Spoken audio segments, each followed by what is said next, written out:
I just want to welcome everybody to today's episode of CCI Live. This is our first episode. My name is Heather Daniel. I am the Director of Content and Learning for CCI and a former educator myself. So spent over 15 years in the classroom, and now I get to work on creating content and working on our platform. And then with me, I have Kathy. So Kathy, go ahead and introduce yourself. Woohoo! So happy to be here. I'm Kathy Schmidt. I'm also with CCI Learning. I'm a customer success manager here and a former educator as well, Microsoft Office evangelist. Love that Microsoft certification. Everybody needs it for their job. So we're super excited to be here to chat with you today about balanced and holistic learning and introduce our new Experience Ed product. Back over to you, Heather. Absolutely. So I know, like, when we started looking at creating Experience Ed and everything that goes into it. So how are we going to structure it? What are we going to look at? What do the students need? Really kind of having those conversations, thinking back into when I was in the classroom myself. So, and I know that everybody has a little bit of different approach, right? And you, Kathy, and I have had this conversation numerous times because some ways I approach things, you have a completely different approach to it. And that's fine because all teachers have that as well as students. Students learn differently. And we are thinking about that and hearing about that so much more and more um, as we go along. So one of the things that I really thought about is how I approached my students in the classroom with how they consume materials. So, some of them like to have a book, some of them like to have conversations. So what are kind of some of the experiences that you took from your students?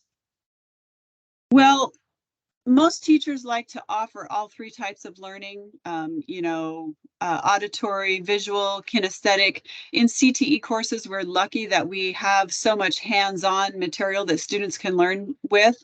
And today's world is so fast-paced and kids are just bombarded all the time. And even more so from a young age, they're used to such robust activities in their gaming and their things like that, that once they come to a learning environment, they're easily bored.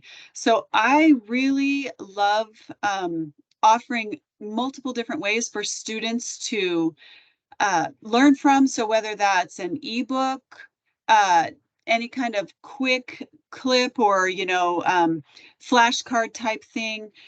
We did most of our learning was kinesthetic. So they were working in the program, with something alongside them that helped them with the instructions and helped them learn and held their hand through the program. So I love that this new product that we have helps us increase student engagement because it offers multiple platforms for students to learn on.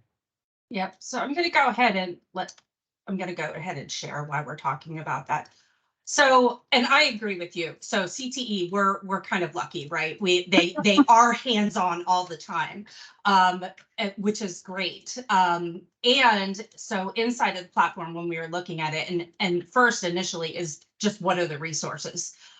So when we're talking about study materials and looking at that is, yes, they get 3 different types of study materials where that comes in with and I'm just going to open up a lesson real quick here.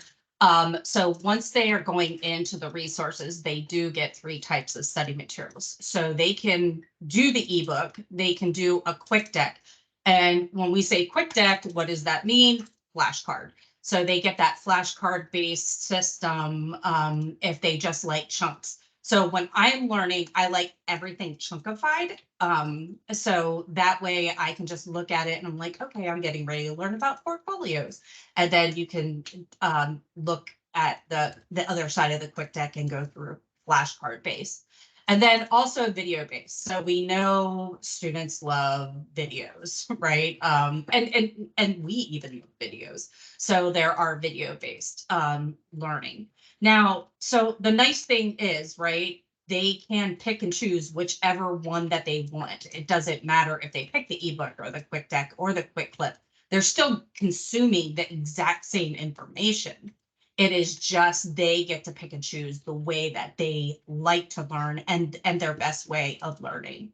So one of the things that I really love about this product is that there were so many of us teachers in collaboration on this as yeah. a product itself. So although I'm a customer success manager now and you're a director of content and learning, we are teachers at heart and teacher advocates at heart. And we've been boots on the ground in the classroom. And so we understand when teachers come back to us and they say, well, I really wish your product would have had this, or I really wish your product would have had that.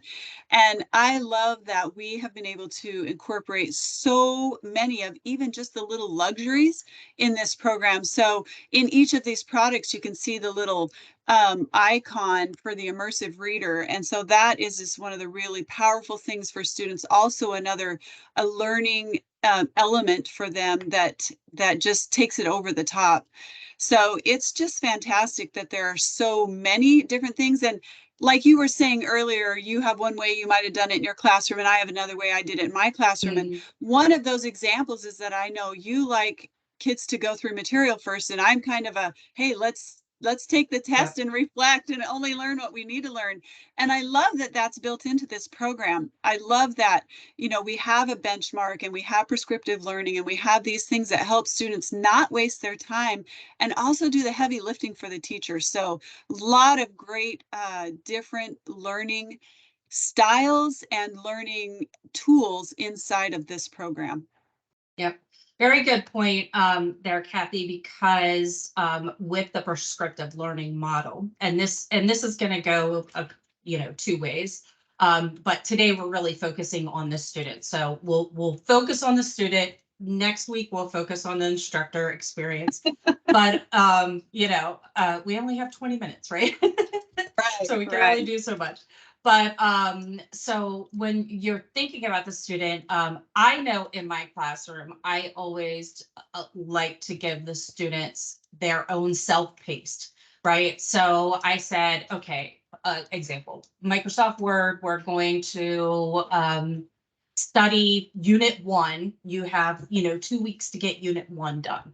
And I let them go. That way they were not waiting for me. They were not waiting for my direct instruction. I was freed up to go around and help them, let them go at their own pace, things like that. And that's where this kind of program comes in, and it's really nice because number one, they do have that prescriptive learning, right? So if you want to give them completely, hey, you get to learn at your own pace with the content that you need to know, then they can do the prescriptive learning. They only get the content that they need to study, and they can skip what they already know. That way it's giving them their own pace. So that is really geared towards the students that can do that. Now next week we'll talk about the instructor and different ways that you can utilize it, but I'm just talking about the student right now and really focusing on how they can utilize the product. That's great information. So many great things in here for students and their different learning styles. Yeah. So the other kind of piece to that too with their learning styles is that kinesthetic part, right? And that we were talking about. So once they get into the actual course, and you can see that they have, each of the units and the lessons that are in here, they are able to go in and start practicing with different types of assessments. And I'm gonna show a couple of different courses. So number one, Kathy, you said, hey, I want the students to just try it first, and then if they need to remediate, they can. That's my Yeah, headspace. yeah, exactly. I am the exact opposite. Let's frame what you're getting ready to do and then do it. But this really goes either way, right? So they can start with the task or the study materials. So I showed you the study materials outside of the course, right? Just as the resource, but inside of the course, they have the study materials as well. So they can access the study materials. Same thing, ebook, quick deck, quick clip, right inside of there. So they are able to consume that material. Then right away, they go in and they practice it. So it could be of different ways. The other One of the thing that things I I want to, love about this, excuse my interruption, one of the things I love about this is over on the left, you can see so many things. As an instructor, you might be thinking, wow, that's a lot of lessons. Well, no, these are bite-sized pieces that are yeah, inside of there. So you don't have students that are like, oh, I've only got 5 minutes of class left, or I've got 10 minutes of class left. I can't start something new. No, no, no. We've been the teacher for a while. So now yes. everything's real bite-sized and chunked, and they can just work right up to the end of that workspace that they have in that time frame. Yep. And you read my mind. You read my mind because that's exactly what I was getting ready to say. Everything is those bite-sized pieces. So, like everything is chunked. You can see it's a 3-minute read or less. So and then they're able to apply that knowledge right away as soon as that they get there. And you brought up another good point with everything geared on the left-hand side. So that's just one of the things that I want to point out, because like if you have those students that this is too much information, like I just need to focus on one thing, you can always close that navigation so then they are able to focus just on the content that is in front of them, so they have that in there. So just wanted to bring that up while you were talking about that. And I'm going to That's go through. fantastic.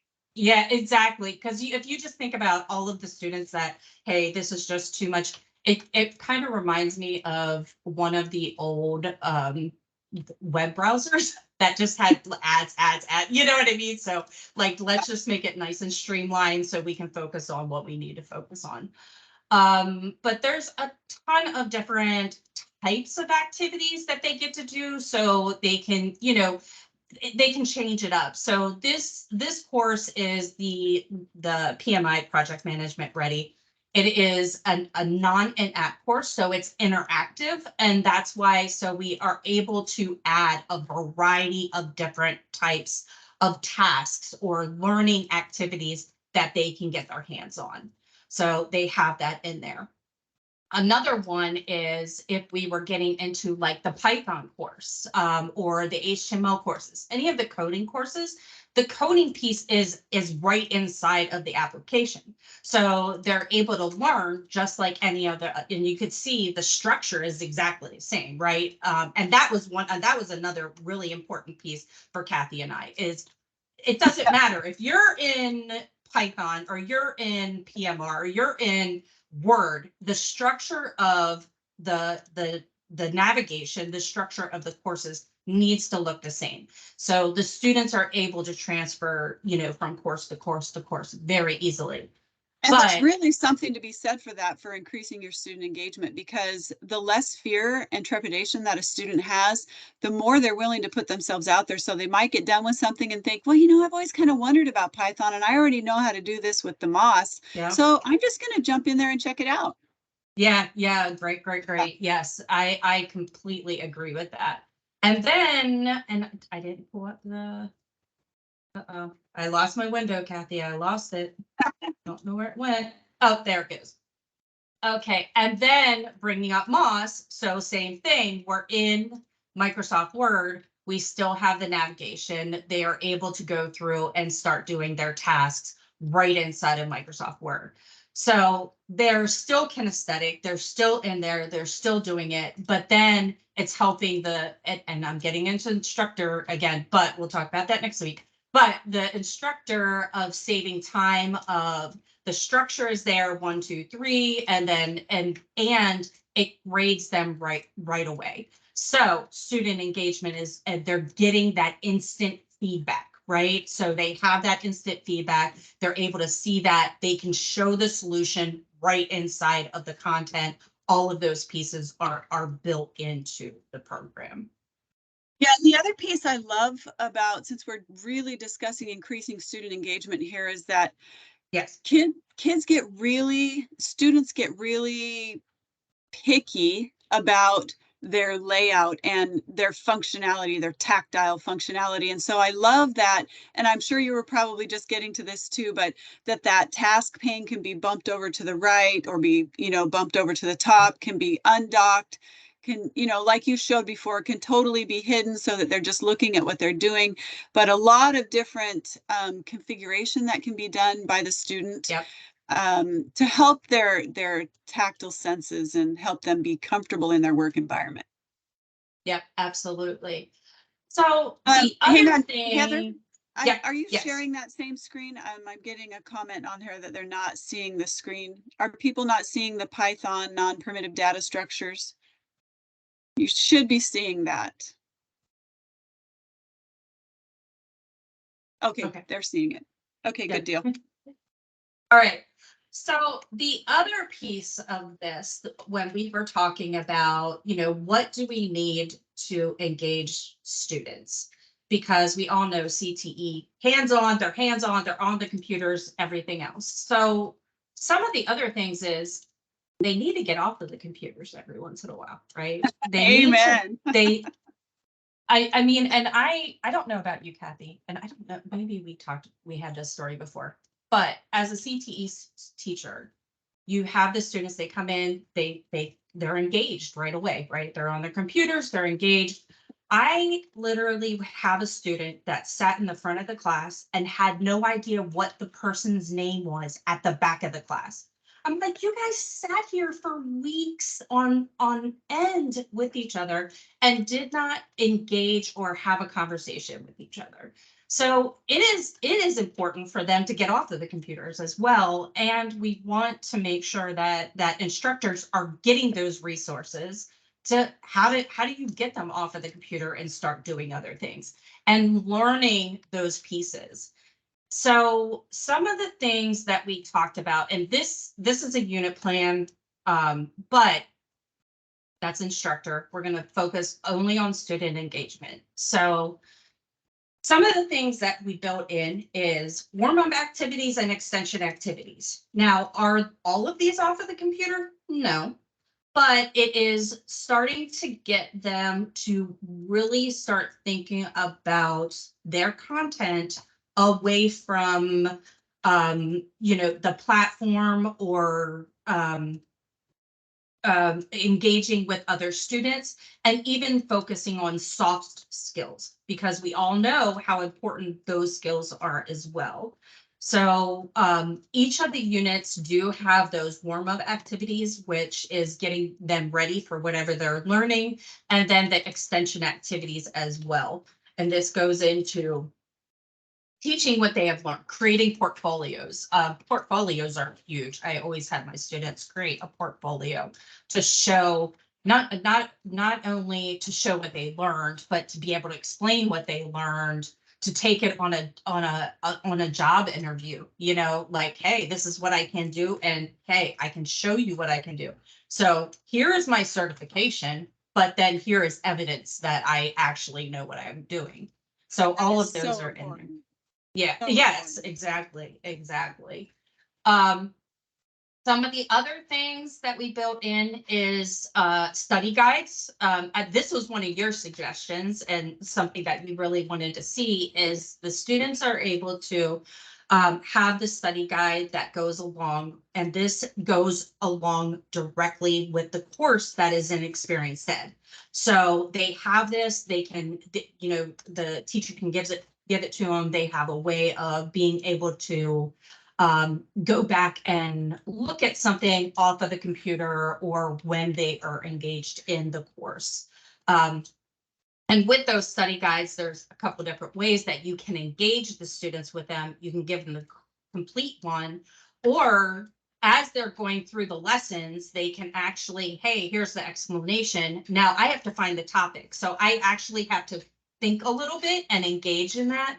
And then also, if you want them to take notes, because there is still something said, about being able to write things down in memory and all of those, you can have that as well. So you do have those study guides available.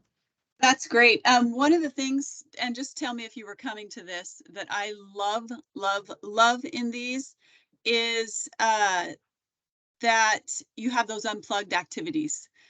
Yeah. Yes. How many of us Yes. have been like, oh, I have to be out of the classroom. I need a non-computer thing going on for my sub, or, I don't have a sub that's computer savvy or whatever. So yeah, I love those. Those are my favorite. Yeah. Yeah. So each of the units have unplugged activities, and some of them are just like Kathy said, hey, I have a sub, here's it, and you just have a folder of unplugged activities, right? And you can just put it on your desk. Here, this is what you need to do today. Um, for each of the units, we work with the vocab, so crossword puzzles, things like that, but it's vocab. And Kathy, because we have this conversation a lot with vocab, is if they understand the vocabulary, that helps them so much more when they're looking and going into the certification. Just understanding the words, So there That are vocab skyrockets their activities. engagement because even Yeah. once they get into the learning, they're not overwhelmed by what they're trying to read and understand. Yes, exactly, exactly. So each unit comes with these unplugged activities. Two of them are right around vocabulary, and then two of them are about what they just learned. So they get off of the computer and have a discussion with somebody or move around and really start honing on what they learned during that unit and bringing it into a different context. So really that real world context piece in there. And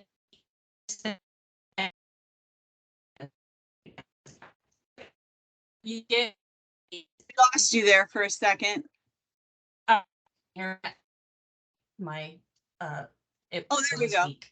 Am I There good? you go. Okay. Yeah. But you get 4 of these per unit, so you can have a whole folder of them, and you can just pick and pull them and be able to hand them out as people are learning or as people are as you need them. And again, what Same another thing. great piece for engagement, because they're not just stuck in that repetition of, oh, I need to do this unit and I'm into the next unit. I'm into the next unit. This is just such a great thing to break up the monotony. I love it. Yeah, exactly. And going back to like at the beginning when I said I was that teacher where I was like, okay, for this 2 weeks, this is what we're working on. These are our learning targets for these 2 weeks. Well, I mean, and this is a thing in CTE, we all know it. You have the one student is done in a day.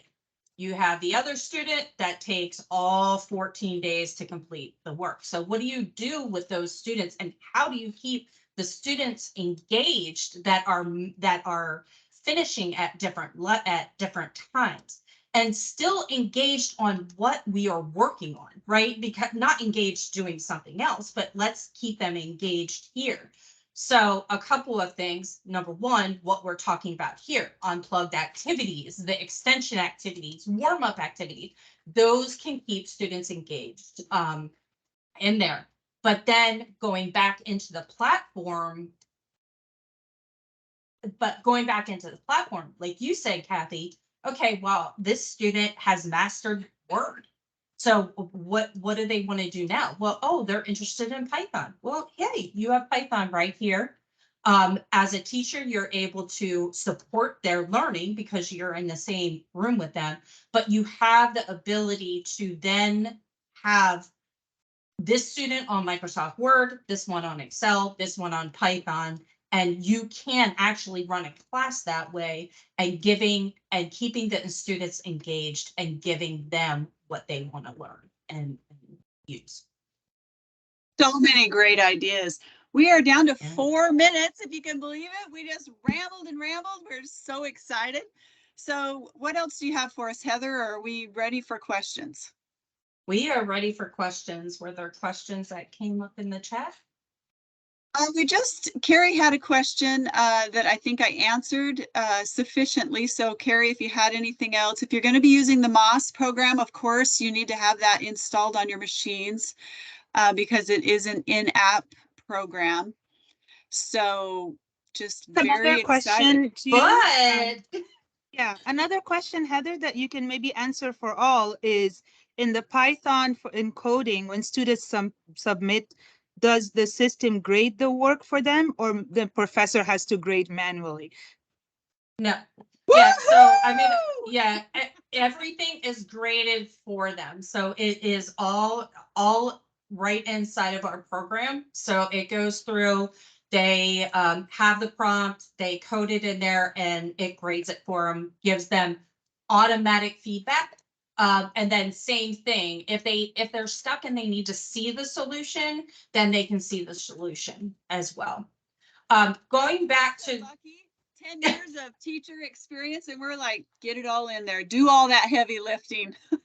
yeah, well, and I'll tell, so Kathy, because you brought this up, when I taught coding, I can just remember looking line to line to line, like, where is that mistake at? You know, and I would have other students come look. So yes, this really can come in and start assisting and helping instructors as well and keeping students engaged. We have another question that just came up from Kevin. Hi, Kevin. Thanks for joining. With the Microsoft Office, will it be the Office 365 or 2019? Okay, very good question. And I'm glad we got back to Office because I wanted to talk about that. So yes, Experience Set is coming out with 2019 and 365. So you can pick and choose which either certification that you want to go towards. The other thing is, and I think the question was, do you have to have Office installed? So that was the other question. So the certification is around the desktop version of Microsoft, right? So we all know that, we have that understanding. However, our program will work if they are using the desktop version or if they go to the online version or so. Right, because it's in app, correct? It's in exactly. It's in app. So the example that I like to give is I have my students, we're on our desktop computers in the classroom, we have it installed, everything's good. My students are utilizing Experience Ed. We leave the classroom, now they have a Chromebook, okay? So now they're on the web. Well, they can continue their course online using the same content that they would get on the desktop application. The only difference is if they can't complete that task on the online, then it turns into a simulation. So but that's it. And it happens automatically. So as an instructor, you don't have to worry about that transfer, but they're still getting the knowledge that they need to go into certification. Can you imagine that? Geez, where was this thing during COVID? I know. Was in, I know. in development. Yeah, in development. We were learning so much from that.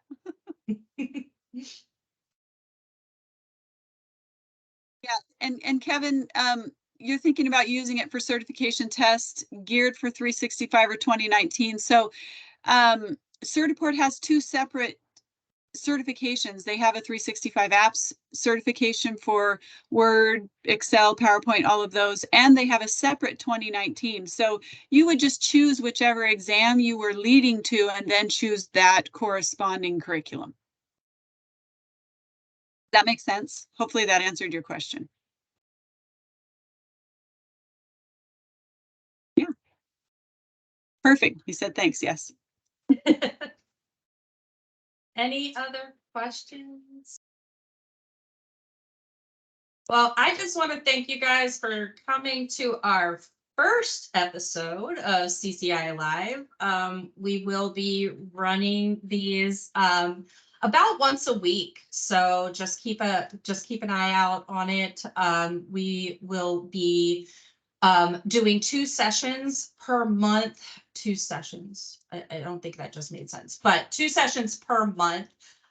One really geared towards students and then one geared towards the educators. So the month of May is really looking at just getting experienced ed out. What does it look like? All of those things. And then next month, we're going to be focusing on certifications because we are gearing up to go to certify. So we'll start talking about certifications and how experienced ed can assist with getting certifications, and just talking, Kathy and I here again, talking about some of our experiences and what we have to offer as well. But thank you very much. I hope to see everybody return next week. Remember, we will have this session repeated again. So if you want to share out the invite to some of your colleagues, please feel free to do that. I appreciate everybody being here. And I will go ahead and post in the chat the registration, the dates, the 4 upcoming dates for May, and the registration links. So Great. They'll be there here in just a second. Thank you. Great. Thank you so much, Kathy. I didn't think about that at all. That's all right. I got you. That's why we're partners. Thanks everybody for being here. Take care. Bye.